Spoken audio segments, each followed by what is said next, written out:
Meus irmãos, para nossa edificação nessa manhã, peço que você abra a sua Bíblia no Evangelho de Mateus, capítulo 1. Nós leremos os versículos 1 a 17. Mateus, capítulo 1, versículos 1 a 17.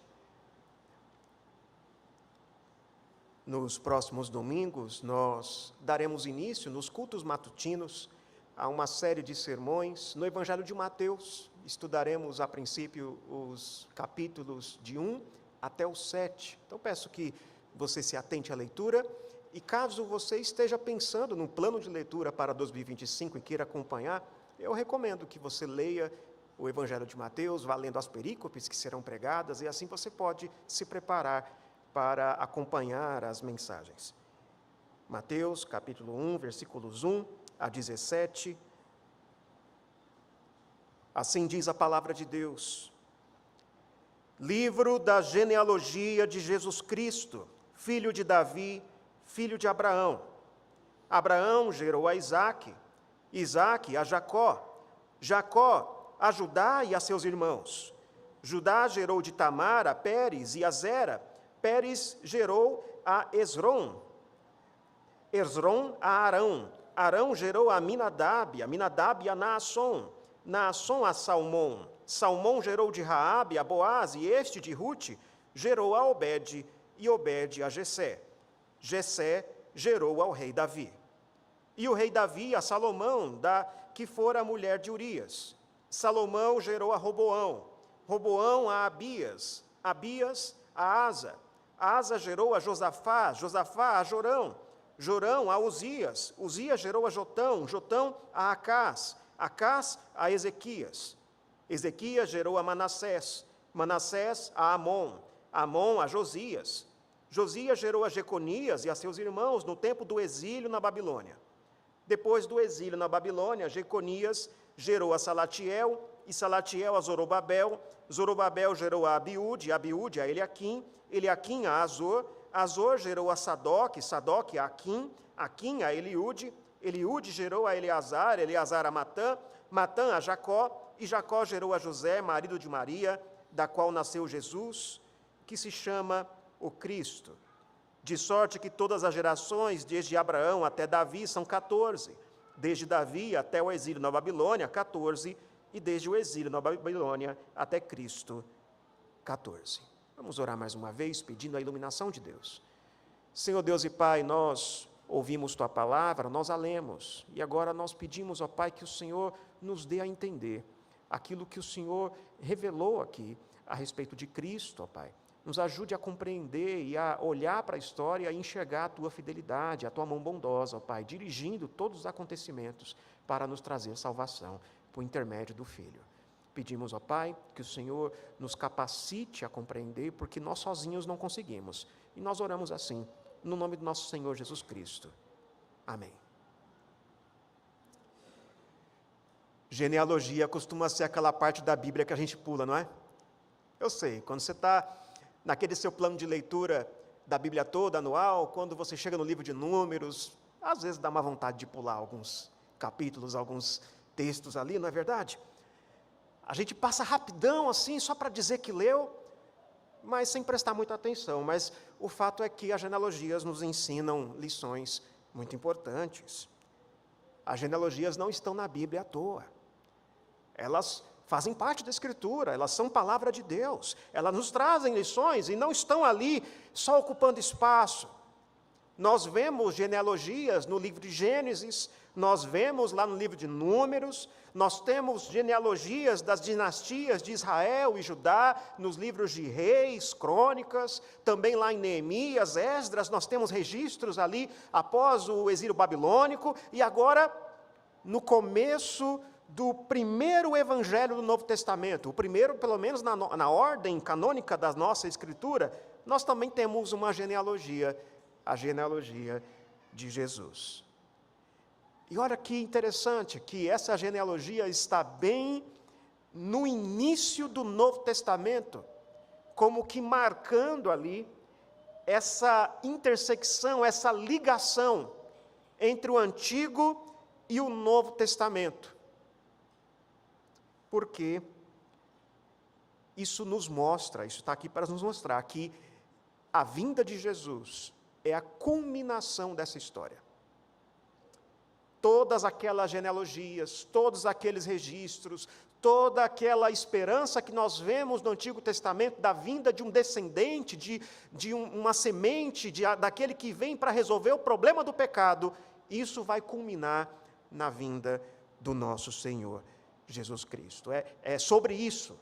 Todo o Antigo Testamento é sobre isto. É sobre Cristo. O Evangelho de Mateus, dos 4 evangelhos, ele é o que mais tem referências ao Antigo Testamento. E isso não é à toa. É porque o propósito de Mateus é mostrar que Jesus é o Messias. Jesus é o Cristo. É aquele que o povo de Israel ansiava, esperava e que foi prometido pelos profetas. Esse é o propósito do evangelista Mateus. O objetivo de Mateus, então, é nos mostrar Jesus. Nos apresentar Jesus como o cumprimento das promessas a respeito de um Messias. E o nosso objetivo ao estudar o Evangelho de Mateus também é esse. Por que nós vamos estudar Mateus? Qual é o propósito disso? Por que estudar o Evangelho? Porque nós queremos conhecer mais a respeito de Cristo. Porque nós queremos conhecer mais a respeito do próprio Evangelho, que é a mensagem a respeito do que Cristo é, de quem Ele é e do que Ele veio fazer. Conhecer Jesus como o Rei prometido. E para começar, então, esses estudos no Evangelho de Mateus, eu quero refletir com você hoje sobre algumas lições que a genealogia de Jesus nos revela a respeito de sua identidade e missão. Então, o que a genealogia de Jesus nos mostra sobre quem Ele é? É esse o tema de hoje. E o que ela nos mostra? Ela nos mostra duas coisas que eu quero que você grave. Que Jesus é quem Ele diz ser e que Jesus veio para salvar o seu povo. Em primeiro lugar, a genealogia de Jesus nos mostra que Ele é quem Ele diz ser. Em outras palavras, Jesus é o Messias, Jesus é o Cristo, Jesus é o Rei, Jesus é o descendente, aquele que foi prometido no Antigo Testamento e que veio. Mas como é que a genealogia nos mostra isso? Veja como o Mateus começa o texto. Ele começa dizendo assim, livro da genealogia. No grego é assim, biblos geneseos, né? Mas não interessa o que está no grego, mas o que significa? Perceba que esse título, livro do Gênesis, nós podemos traduzir assim, é o mesmo título que nós temos no primeiro livro do Antigo Testamento, Gênesis. Pelo menos o título que é utilizado na versão grega do Gênesis, na versão grega do Antigo Testamento, que é a Septuaginta, tem esse mesmo nome, esse mesmo título, livro da genealogia, em outras palavras, livro de Gênesis. Mateus começa dando o mesmo nome ao seu evangelho. É como se ele estivesse trazendo aqui um novo Gênesis, um novo relato. É Deus continuando a história da redenção. E, aliás, nós, mais para frente, veremos no Evangelho de Mateus vários paralelos entre a história de Jesus e a história que nós temos no Pentateuco. Nós veremos isso daqui a pouco. Mas, perceba, então, é o livro da genealogia. E se você já leu o livro de Gênesis, você já percebeu que ali muitas vezes se repete essa mesma expressão. Esta é a genealogia de Abraão. Esta é a genealogia de Jacó. Já percebeu isso? A história continua aqui. E ele continua, então, dizendo, é o livro da genealogia de Jesus Cristo. Não é o que ele diz aqui? Livro da genealogia de Jesus Cristo. Veja como Mateus chama Jesus. Ele chama Jesus de Cristo. E ao contrário do que muita gente pensa, Cristo não é o sobrenome de Jesus, tá? Não é nome e sobrenome, Jesus Cristo. Cristo é um título que significa, traduzindo literalmente para nós, significa ungido.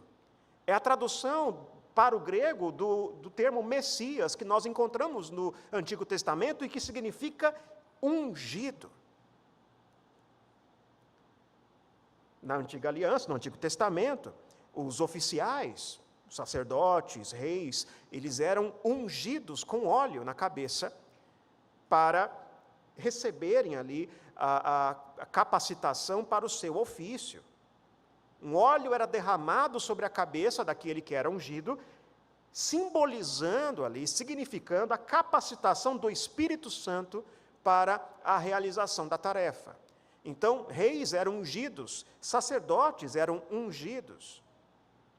Mas esse termo no singular, o ungido, ao longo do Antigo Testamento, ele foi ganhando um caráter messiânico, porque havia uma promessa de que o Senhor enviaria um rei, enviaria um descendente de Davi, que também seria sacerdote segundo a ordem de Melquisedeque. Nós vemos no Salmo 110, nós vemos no segundo livro de Samuel, capítulo 7, essa promessa a respeito de um rei que viria para reinar eternamente, cujo trono seria eterno.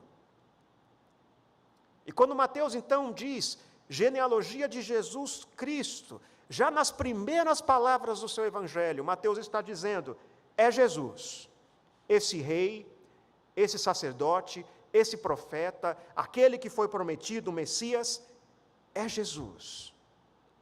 Ele é o cumprimento de tudo isso. Mateus continua ainda no versículo 1, ele diz, Jesus Cristo, Filho de Davi. E esse também é um termo messiânico. Também é um termo que aponta para a identidade do Messias. Tem a ver com aquela aliança que Deus fez com Davi, que você pode ver lá em 2º livro de Samuel, capítulo 7, quando Davi assume o trono em Jerusalém. Então o Senhor promete a Davi que da sua descendência, que ele terá um descendente, e esse descendente se assentaria no trono, e o seu reino seria eterno, seria um reino de paz, seria um reino justo, e seria para sempre. Deus diz assim a Davi, lá em 2 Samuel, capítulo 7, versículos 12 e 13, quando teus dias se cumprirem, e descansares com teus pais, então farei levantar depois de ti o teu descendente, que procederá de ti, estabelecerei o teu reino, o seu reino. Este edificará uma casa a meu nome, e eu estabelecerei para sempre o trono do seu reino. Desde então, havia uma expectativa da vinda de um descendente de Davi, cujo trono seria eterno. A gente até pensou que seria Salomão, porque Salomão construiu o templo. Mas Salomão, no final da sua caminhada, a gente sabe que ele não foi muito bem. E muitos outros reis vieram, mas muitos deles pecaram e nenhum deles reinou para sempre. Nos dias que Jesus veio, nos dias do nascimento de Jesus, essa profecia parecia muito improvável de ocorrer. Porque o reino de Judá, aliás, a província agora de Judá, estava sob dominação estrangeira. Desde que Jerusalém foi destruída por Nabucodonosor, desde o exílio babilônico, não houve mais um descendente de Davi assentado no trono de Judá. Eles eram dominados por reis estrangeiros. Aliás, não havia nenhuma autoridade concedida àqueles que faziam parte da dinastia davídica, pelo contrário, aquilo se perdeu completamente. Parecia que isso era coisa do passado e que o Senhor talvez tenha se esquecido dessa promessa e tenha ficado para trás. Mas Mateus diz aqui, Jesus é o filho de Davi. Ele é esse descendente esperado, esse descendente prometido. E ele também continua dizendo, filho de Abraão. Filho de Davi, filho de Abraão. E veja, Mateus não está dizendo apenas que Jesus é descendente de Abraão, porque todo judeu é, todos são, mas Mateus está dizendo que Jesus é o cumprimento daquela promessa que o Senhor fez a Abraão, lá em Gênesis capítulo 12, quando disse que pela descendência de Abraão, por meio de sua descendência, todas as famílias da terra seriam abençoadas. Mateus está dizendo, é Cristo o descendente de Davi, de Abraão, o filho de Abraão, aquele que vem abençoar todas as nações da terra. Se refere àquela promessa que o Senhor fez a Abraão em Gênesis capítulo 15, de que lhe daria uma descendência, lhe daria uma semente, e é nisto que Abraão creu, e isso lhe foi imputado para a justiça, isto é, Abraão foi justificado pela fé. Pela fé em quem? No descendente. Na promessa a respeito de uma descendência, de uma semente santa que viria para cumprir aquilo que Deus quer fazer por meio do seu povo, que diz respeito a Cristo. Como Abraão foi justificado? Da mesma maneira que eu e você podemos ser justificados, pela fé no Senhor Jesus Cristo. Num nível imediato, poderíamos dizer que esse descendente que cumpre a promessa que Deus fez a Abraão seria Isaque. Mas aí nós lembramos que lá desde Gênesis capítulo 3, versículo 15, o Senhor faz a Eva, a Adão, uma promessa de que por meio daquela mulher viria um descendente que pisaria a cabeça da serpente, seria mordido por ela, mas derrotaria a serpente e traria salvação ao mundo. E desde então havia uma expectativa em todo o Antigo Testamento por um descendente que viria a cumprir essas promessas. Quando nasceu o primeiro filho de Eva, Caim, ela até disse, Deus me deu um varão. Ela pensou que seria Caim, mas a gente viu mais tarde que não foi. E a história continua sempre com essa expectativa de um descendente, de uma semente santa que viria a cumprir as promessas que o Senhor fez ao seu povo. O que Mateus está dizendo aqui? É que é Jesus. Jesus é o cumprimento de tudo isso. Ele é o filho de Davi, ele é o filho de Abraão. Então veja que a origem de Jesus confirma a sua identidade. A origem de Jesus confirma a sua identidade. A origem é uma coisa importante, não é à toa que os inimigos de Jesus, aqueles que se ressentiam de seu ministério, eles zombavam de Jesus, eles depreciavam Jesus por causa de sua origem. Lá em Mateus capítulo 13, eles chegam a dizer assim, Jesus não é aquele que é o filho do carpinteiro? Não é aquele que veio de Nazaré? Não se chama a sua mãe Maria e seus irmãos Tiago, José, Simão e Judas?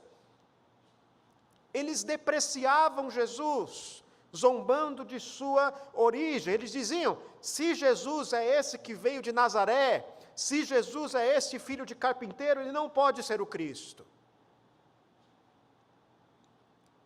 Mas Mateus está nos mostrando que a origem de Jesus remonta a tempos antigos. E serve como uma prova, uma evidência de sua identidade. A vinda de Jesus está ancorada na história, em eventos históricos. Qualquer judeu da época que quisesse confirmar o que Mateus está dizendo, ele poderia ir nos registros das famílias que eram guardados no templo, naquela época eram guardados no templo, e poderiam verificar a lista de descendentes e poderiam ver ali que, de fato, Jesus é descendente de Abraão, Jesus é descendente de Davi, Jesus é da dinastia de Davi. Então, isso é curioso e é interessante para nós, que talvez para nós isso não faça tanto sentido, mas naquela época, Mateus estava aqui apontando para um registro verificável. Jesus é descendente de Davi, vocês podem verificar isso, porque temos registros. Jesus era de fato o herdeiro legítimo do trono de Israel. E isso cumpre as promessas. Mostra que ele era apropriado, alguém apropriado para cumprir as promessas que os profetas fizeram a respeito da vinda de um rei. Jeremias capítulo 23, versículo 5 diz assim, eis que vem dias, diz o Senhor, em que levantarei a Davi um renovo justo, e rei que reinará e agirá sabiamente, executará o juízo e a justiça na terra.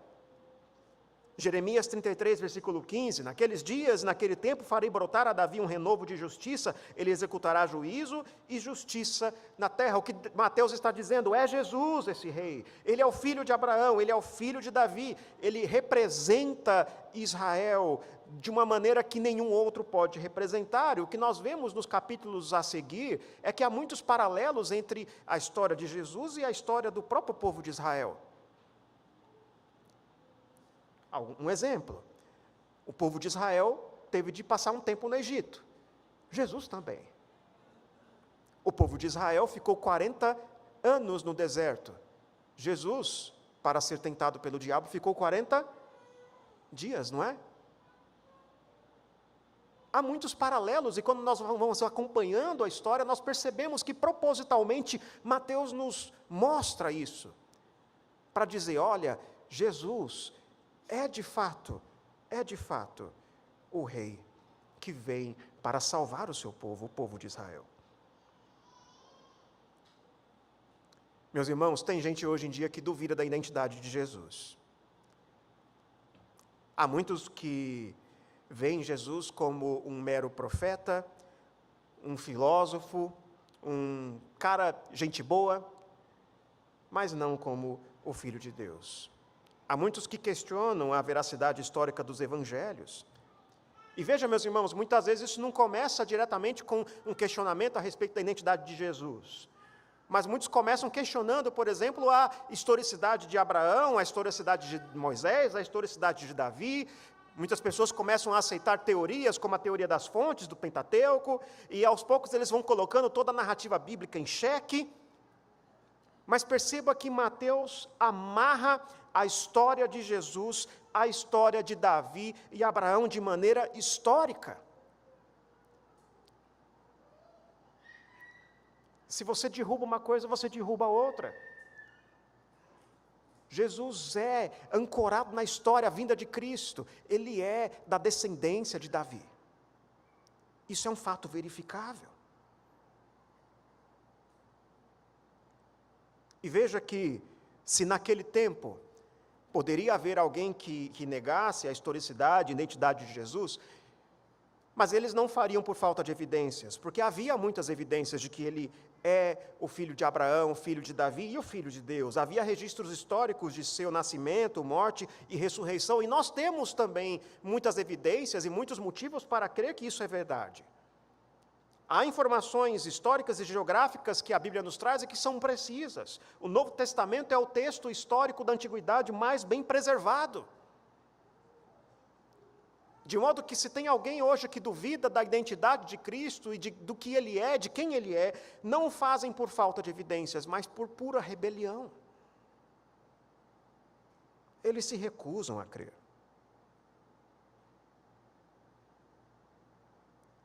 Mateus nos mostra claramente, Jesus é o Cristo prometido. E embora essa afirmação para nós possa parecer trivial, era uma afirmação ousada. Jesus é o Cristo. Então, em primeiro lugar, a genealogia mostra que Jesus de fato é o Cristo, é quem ele diz ser. Mas a segunda coisa que nós vemos aqui, a segunda lição, é que Jesus veio salvar o seu povo. Jesus Cristo, a sua vinda, é a culminação, é a consumação de toda a história da redenção. Toda a história que nós vemos desde o Antigo Testamento, de como o Senhor escolheu um povo para salvar, e como o Senhor agiu na história para preservar esse povo, toda essa história culmina na vinda de Cristo. E é o que nós vemos nos versículos 2 a 17, nós temos aqui então, de fato, a genealogia de Jesus, que coloca a história, a vida, o ministério de Jesus em direta continuidade com a história de Israel do Antigo Testamento. Jesus é o cumprimento de toda essa história, o plano que Deus começou quando separou um povo para si, quando disse para Abraão, sai da tua terra, da tua parentela, e eu te levarei para um lugar que eu vou te mostrar, e farei de ti uma grande descendência, te darei uma descendência. Toda essa história culmina em Cristo Jesus. Toda essa genealogia tem a ver com essa promessa de uma descendência, de uma semente santa, dessa promessa de que Deus, por meio da descendência de Abraão, abençoaria todas as famílias da terra. Jesus é a conclusão de tudo isso. Mas o que essa genealogia nos revela sobre esse plano? Para facilitar a nossa compreensão, nós podemos utilizar a própria divisão que Mateus nos traz aqui. Veja que Mateus divide essa genealogia em 3 grupos de 14 gerações. Perceba lá no versículo 17. de Abraão a Davi, de Davi até o exílio e do exílio até Jesus Cristo. E por meio dessas três divisões, nós podemos identificar três coisas. Em primeiro lugar, veja como foi Deus quem formou o seu povo.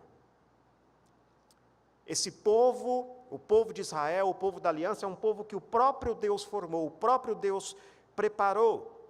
E começa lá com Abraão. Abraão foi escolhido dentre os caldeus para ter uma grande descendência. Ele era velho, sua esposa era estéril, mas ela deu luz a um filho, Isaque, que foi escolhido para dar continuidade a essa linhagem, não Ismael, mas sim Isaque.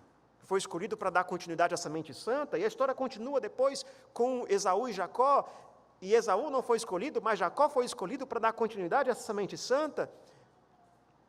E mais tarde nós vemos que Judá foi escolhido, não Rubens, que era o mais velho, mas Judá foi escolhido para dar continuidade, por meio da sua descendência viria o rei. E o que nós vemos nessa primeira parte da genealogia é como foi Deus que formou esse povo, e muitas vezes usando pessoas e situações improváveis. Um homem como Abraão, que era um pagão, um caldeu. Jacó, que não era o primogênito, mas sim Esaú, mas ele escolheu Jacó. Pessoas improváveis para dar continuidade a essa semente santa. E essa característica dessa descendência de ser formada por pessoas improváveis, ela se confirma aqui pela menção que Mateus faz ao nome de algumas mulheres. Para começar, que não era comum naquele tempo que mulheres fossem citadas em genealogias. Geralmente eram os homens citados em genealogias. Mas ele faz questão de citar aqui algumas mulheres, de referenciá-las. 4 mulheres improváveis que nós vemos aqui. Tamar, Raabe, Ruth e aquela que fora esposa de Urias, que é Batseba. Mas que ele chama aquela que fora esposa de Urias, para chamar atenção mesmo para aquela história que você sabe bem. O que essas mulheres tinham em comum? Para começar, o fato talvez de serem pecadoras. Tamar, ela se prostituiu e dormiu com Judá. Raabe era uma prostituta cananeia. Batseba foi aquela com quem Davi cometeu adultério. O que nos mostra que Jesus veio para salvar pecadores. Mas perceba também que essas mulheres, o que elas têm em comum é que elas eram estrangeiras. Tamar e Raabe eram cananitas, Ruth era moabita, Batseba era casada com Urias, o hitita, o que quer dizer que ele era um heteu. Eram estrangeiras. O que antecipa o fato de que Jesus veio para trazer salvação a todos os povos, e não somente aos judeus. Mas a principal coisa que une essas mulheres é que elas eram improváveis. Na história de Israel, nós temos muitas mulheres heroínas, fortes, que foram exemplos de fé e de piedade, algumas delas também fazem parte da genealogia de Jesus, mas Deus também escolheu para participar do seu povo mulheres improváveis. Quem olharia para uma prostituta cananeia e diria, essa fará parte da linhagem do Redentor? Quem diria isso? Quem olharia para uma moabita e diria, essa é por meio dela que virá a santa semente?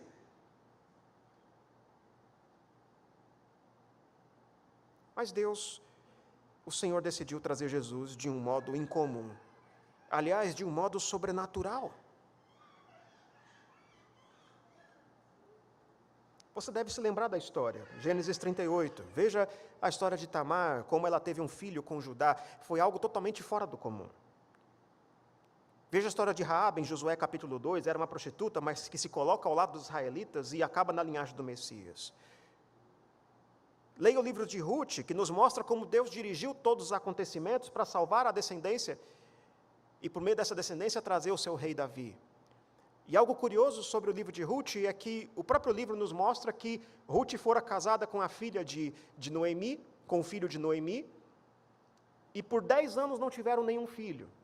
O que nos indica também que provavelmente Ruth era estéril.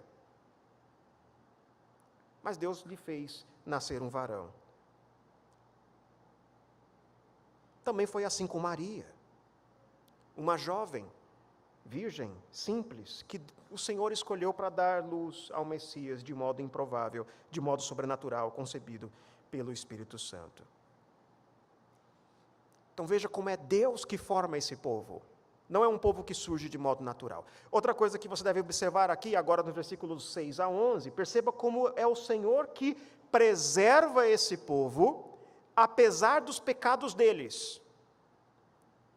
Olha a misericórdia do Senhor para com esse povo. O Senhor preserva o povo, apesar dos pecados deles. O Senhor preservou o seu povo, apesar de sua iniquidade, apesar de sua rebelião, de sua desobediência. E isso vemos na genealogia de Davi até o exílio. E perceba que aqui nessa genealogia nós temos reis bons e reis maus.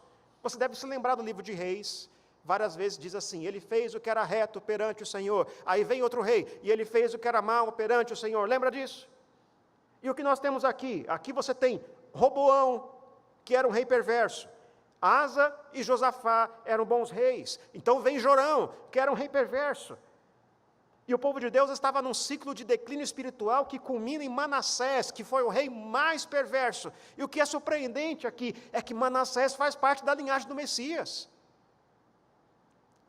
O rei mais perverso de Israel.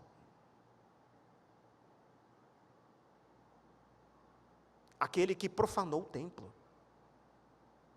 Faz parte da linhagem do Messias. Você já parou para pensar nisso?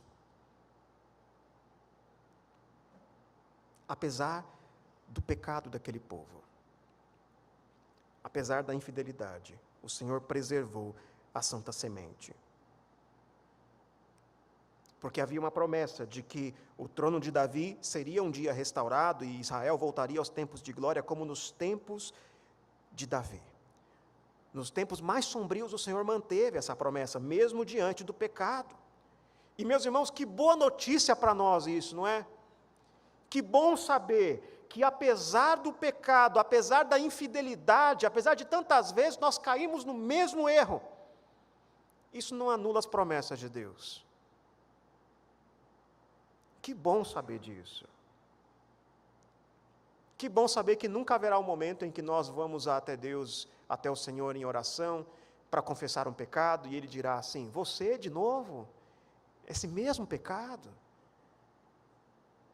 Que bom saber que esse momento nunca chegará, porque mesmo quando nós somos infiéis, o Senhor continua fiel. Se a salvação que o Senhor opera em nós dependesse do nosso esforço para preservá-la, nós já a teríamos perdido.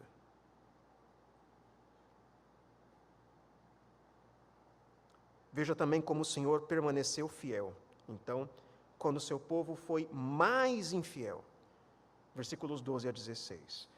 Veja que temos o registro da genealogia durante o exílio babilônico e depois do exílio. Foram dias difíceis para Judá, dias em que não havia rei em Israel e em Judá. Foi o fim do reinado da linhagem davídica. Foi um tempo em que Israel colhia o resultado do julgamento de Deus. O Senhor derramou o seu juízo, a sua disciplina sobre o seu povo. O povo de Israel, o povo de Judá estava sob dominação estrangeira e estava nessa situação por causa do seu pecado. Podemos colocar assim, o povo de Judá estava disciplinado.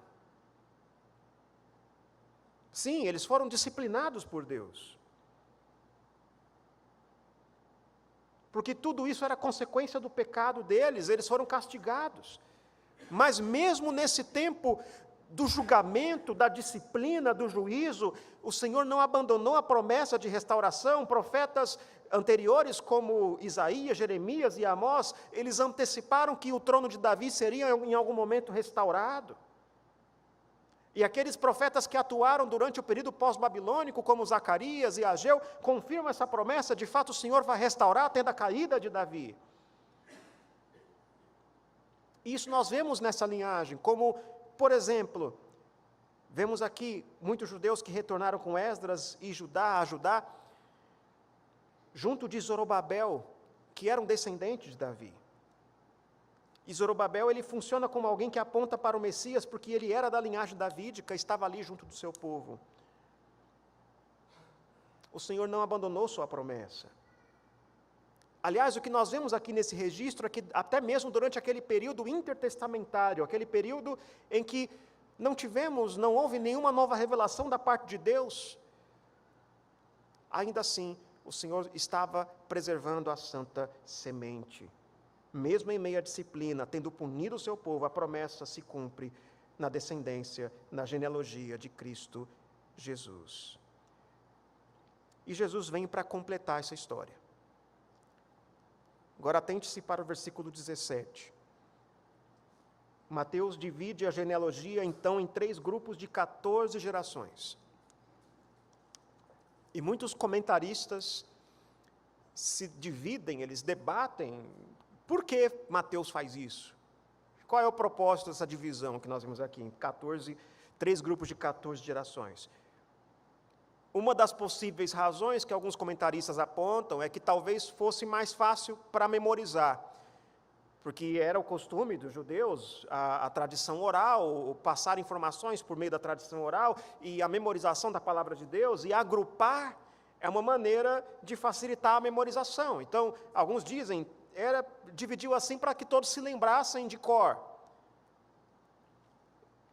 Mas acredito que a razão seja outra, é para mostrar a soberania de Deus sobre a história. O Senhor dirige a história. De maneira que, escrevendo a história, o Senhor estabelece um padrão. O Senhor estabeleceu um padrão. Não é à toa que, se é 14, o número total dessa genealogia vai ser um múltiplo de 7, que é o número da perfeição. O que está mostrando aqui é que em Cristo a história de Israel se completa. 3 conjuntos de 14 gerações, um padrão que o Senhor estabeleceu enquanto dirigia a história, se cumpre em Cristo. Pronto, quando veio Cristo, se cumpriu. Exatos 3 grupos de 14 gerações. O Senhor dirige a história e a vinda de Cristo completa essa história. Acredito que é esse o propósito aqui. O que a genealogia de Jesus nos revela sobre sua identidade. A gente tem o costume de pular a genealogia, meus irmãos, mas não façam isso.